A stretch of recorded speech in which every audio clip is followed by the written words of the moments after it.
Hello बच्चों, आज हम अपना पॉलिटिकल साइंस का चैप्टर कंटिन्यू करते हैं जो कि हमारा था लोकतांत्रिक पुनरुत्थान। तो उसी के अंदर एक हमारा टॉपिक है जो कि डेमोक्रेटिक अपरजेंस है। इससे पहले हमने देखिए जयप्रकाश नारायण, राम मनोहर लोहिया और पंडित दीनदयाल उपाध्याय तीनों थिंकर पढ़ चुके हैं। नेशनल इमरजेंसी भी हम कवर कर चुके हैं।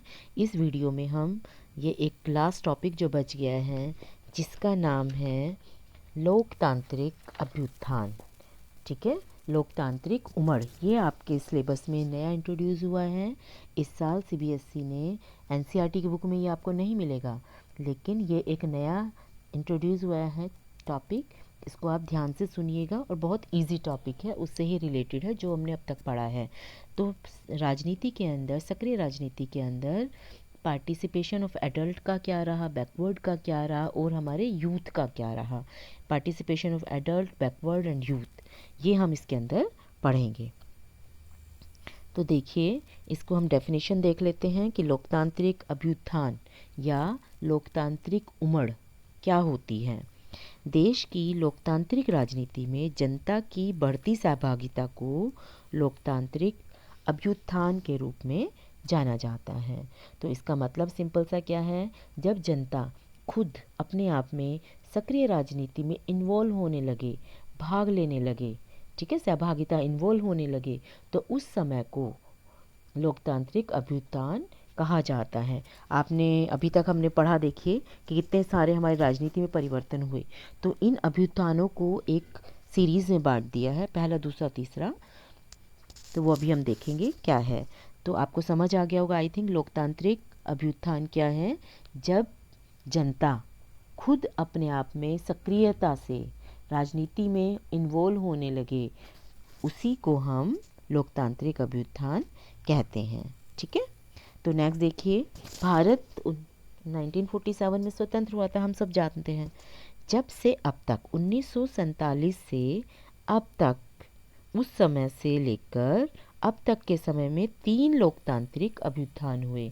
मतलब 1947 जब हमारा देश आज़ाद हुआ था, उसके अंदर और अब तक कौन कौन से चेंजेस आए, कौन कौन से चेंजेस हुए, वो हम इसके अंदर पढ़ेंगे।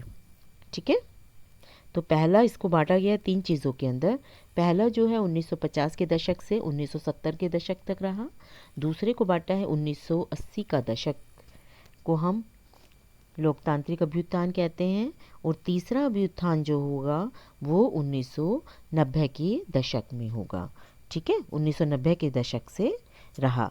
तो अब हम कंटिन्यू करते हैं अपना पहला 1950 के दशक से 1970 तक का दशक। इसके अंदर क्या क्या घटनाएं घटी उसके बारे में हम देखिए। बच्चों, 1950 के दशक में क्या हुआ था, हम जानते हैं कि हम पहला जो आम चुनाव था जो कि 1951 से 52 में हुआ था, जिसे हम 1952 का ही आम चुनाव कहते हैं। इस समय क्या था, मतदान की जो आयु थी वो 21 वर्ष होती थी। कोई भी महिला, पुरुष, युवा जो कि 21 वर्ष कंप्लीट कर चुका है वो मतदान कर सकता है।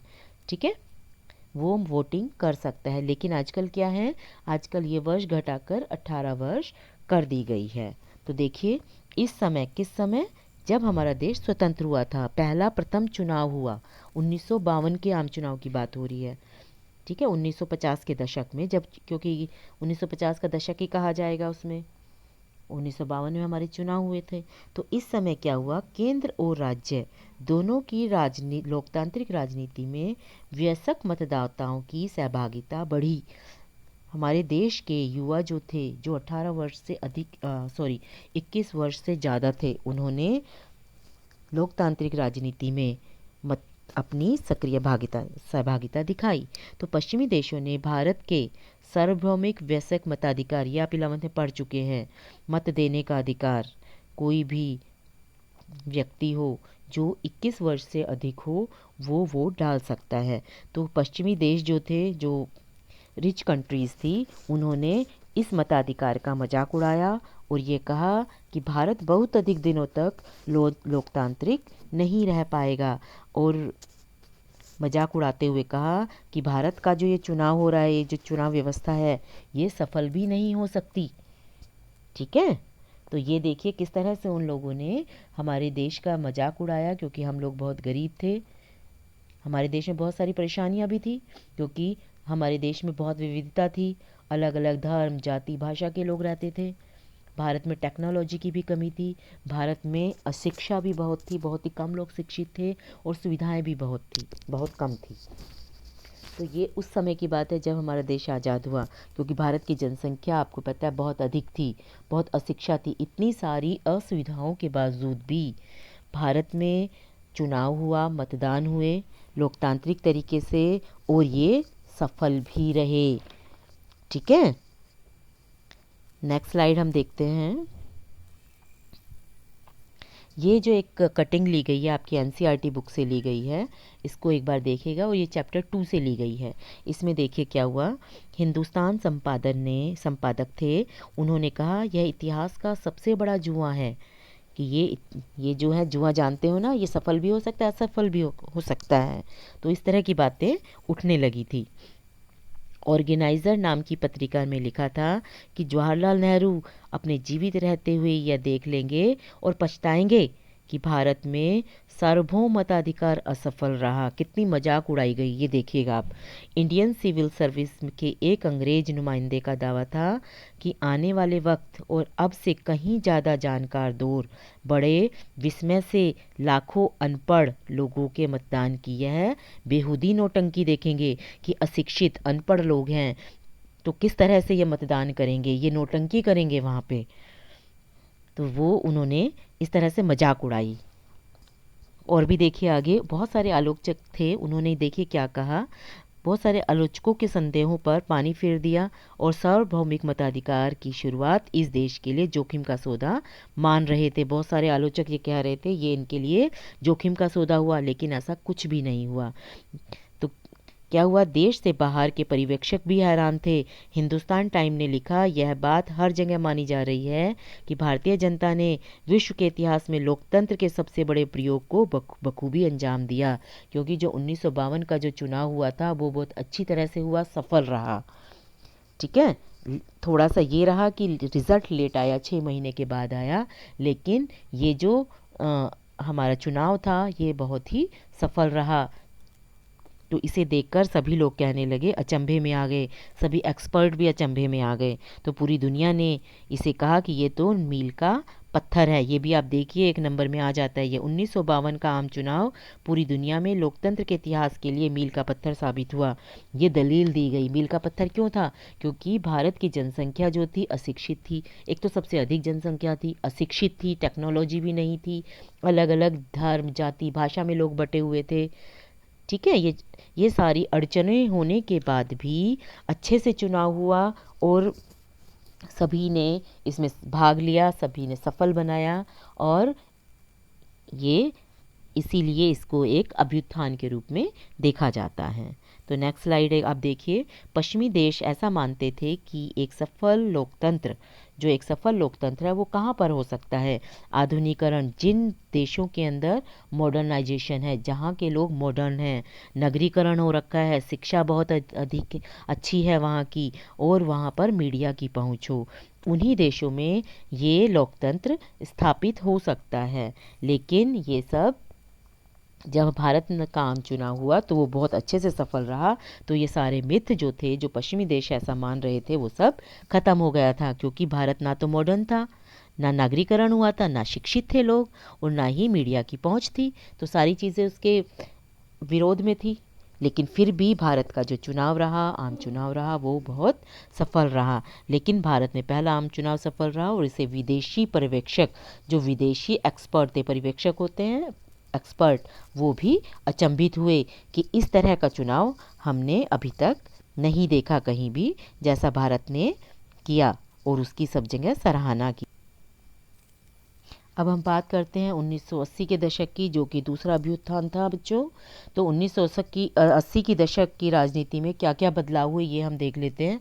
जब हमने देखो 1975 में आपातकाल पढ़ा था, तो हमने 1977 का चुनाव हुआ था, उसमें ये हमने पढ़ा था, और एक नई पार्टी बनी थी जो कि थी एक नई पार्टी थी जिसका नाम था जनता दल। ठीक है, तो जनता दल ने कांग्रेस के बाद अपनी सरकार बनाई थी और जिसमें का नेतृत्व जिसका जो पीएम थे वो मोरारजी देसाई बने थे। लेकिन सरकार ज़्यादा दिन तक नहीं चली थी, तो इसी को हम राजनीति में बदलाव भी कह सकते हैं, क्योंकि इतने दिनों से कांग्रेस सत्ता में थी। कांग्रेस जो थी राजनीति में बहुत लंबे समय से शासन कर रही थी और कुछ समय के लिए उसके शासन पर विराम लग गया था। दूसरी पार्टी ने शासन संभाला, बेशक उसका कार्यकाल कुछ समय का ही रहा। इस समय एक नया मुद्दा राजनीति में आया और वो मुद्दा क्या था?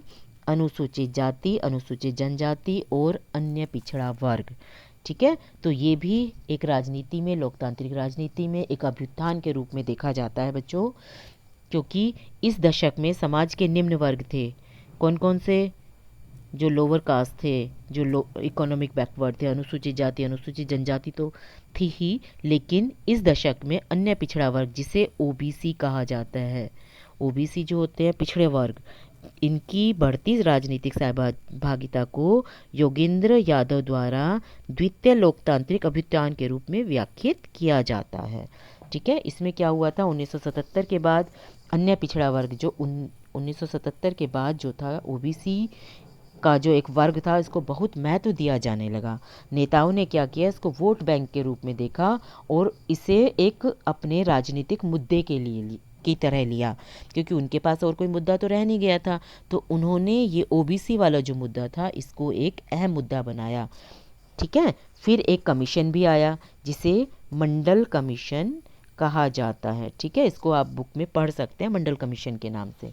तो इसमें एक मंडल कमीशन भी आया। इस कमीशन को काम दिया गया कि ओबीसी कास्ट में ये जांच करो कि ओबीसी कास्ट में कितने लोग आ रहे हैं और कितने लोगों को बेनिफिट मिल सकता है, कितने लोगों की समस्याएं हैं, क्योंकि ये ओबीसी को रिजर्वेशन देने के लिए बहुत सारी चीज़ें आ रही थी। तो इसके लिए एक कमीशन ही बना दिया, एक कमीशन का गठन कर दिया जो एक रिपोर्ट देगा कि ये ओबीसी कास्ट में कितने लोग आ रहे हैं, क्या इनकी समस्याएं हैं, इन समस्याओं को समझो और इनके समस्याओं को कैसे दूर किया जा सकता है, इस चीज़ के बारे में अपने विचार दो।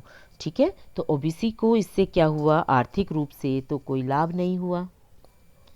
आर्थिक रूप से इन्हें लाभ हुआ या नहीं हुआ वो तो एक अलग मैटर है, लेकिन राजनीतिक रूप से ओबीसी को एक मंच मिला। ठीक है बच्चों, एक मंच मिला और राजनेताओं को ओबीसी का एक मुद्दा छिपा हुआ था, तो हर राजनेता इस मुद्दे को उठाने लगा और उनकी जो सिफारिशें थी उनको लागू करने के लिए अपने घोषणा पत्र में डालने लगा।